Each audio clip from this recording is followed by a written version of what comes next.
Muli pong nagbabalik ang ating palatuntunan at para naman sa ating mga balita, muling nagbalik sa dating Clark Air Base sa mga Amerikano, subalit iba na umano ang kanilang pakay ngayon.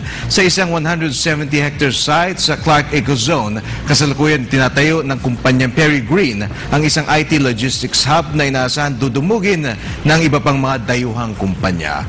Ayon kay Peregrine CEO Dennis Wright, hindi sila nagpapasindak sa umiiral na global financial crisis. Kanyang ibinunyag na ang kanilang kumpanya ay nakasandal sa matatag na capital ng mga Kuwaiti investors na nais din na makipagsapalaran sa Pilipinas.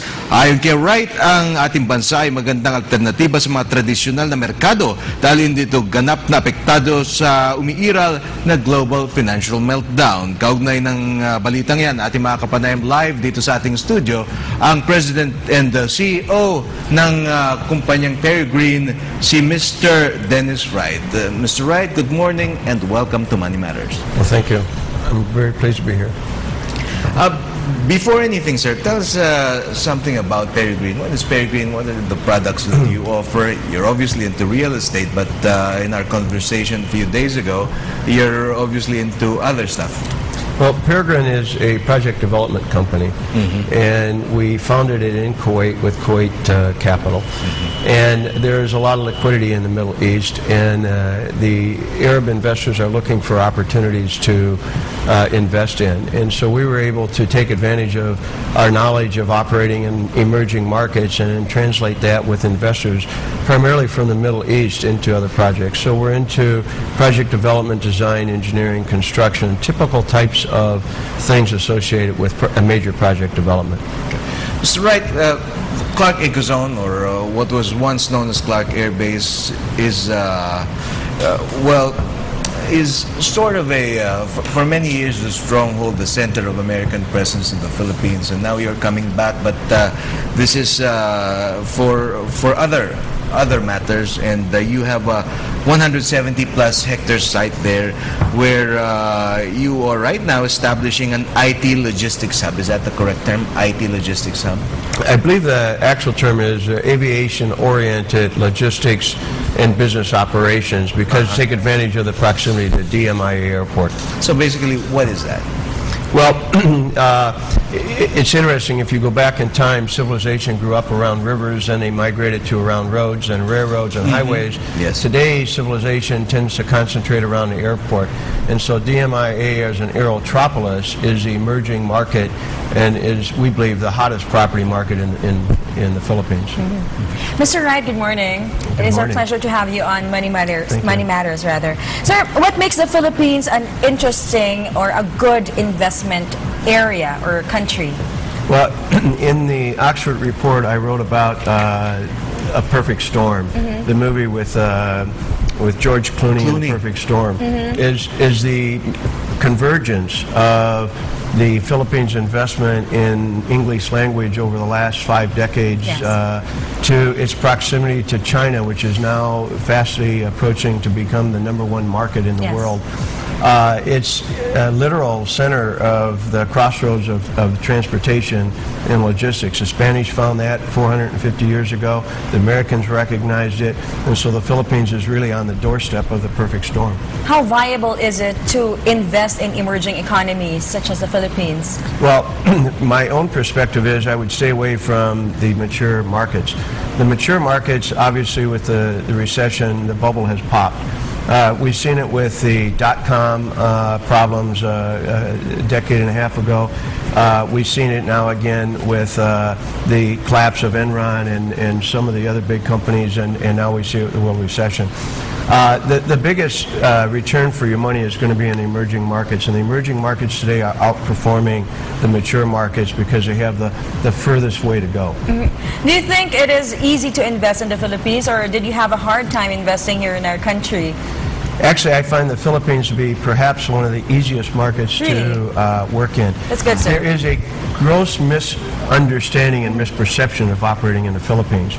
But everybody believes that their own markets are unique. As a company who only focuses on emerging markets, and we have done projects now in Sri Lanka, in Ghana, in the Middle East, in Iraq, that you have to know the market in that country. No different in the Philippines. But once you understand the Philippines, it's actually a very pleasant market to work in. That's good to know, sir. Okay. Let's talk about the real estate component of this, Mr. Wright. 174 plus hectares. That's a big chunk of land if you compare it to Hong Kong or Singapore.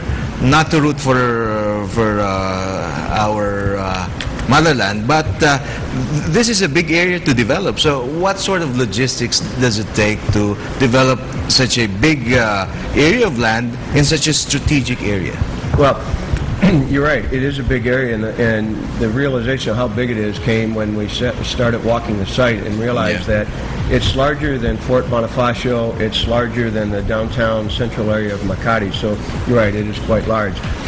In order to do a project like that, you have to bring in really world-class investors. And for this project, we're able to partner with KGL Investment Company. KGL itself is one of the leading logistics companies in the Middle East. It's out of Kuwait. So having very strong investment financing behind you is very important. To bring a development company that has the ability to develop world-class projects, and Peregrine has done that both in our existing life and our former lives. And so you have to bring all that together, but most importantly, you have to bring the knowledge of how to blend all that together into the opportunity and then promote that opportunity. We also retain Palafox, your leading architectural and A&E firm, to help with the planning and design. And it's really to surround yourself with experts. Okay. But everyone who wants to set up a business or expand a business nowadays has to consider one thing. It's the global financial meltdown. So how does that fit into the picture? A lot of... I remember about a week or two ago, there was a report that said that U.S. investments into the Philippines is seen to decline. But that's somewhat underwhelming because U.S. investments anywhere, or anyone's investments anywhere, has been on the decline the past couple of months. And here you come with something like ₱1 billion development. So isn't that a little bit risky nowadays? Investors have become more scrutinizing in what they're going to invest in. Investors are always going to be investing, no matter in a down market or an up market. It's in the down market where they become, and they set a much higher standard for what that threshold is. We talked a lot about U.S. investors, but there are many other investors out there. For example, our investment is focused on Middle East investors. And so there are many investors from around the world, and you're seeing investors coming in from the Middle East, from India, from a large number of other areas that are not just from the U.S. We're having a technical difficulty. All right. That's the risk of running live TV. Yes. Sir, you hail from a highly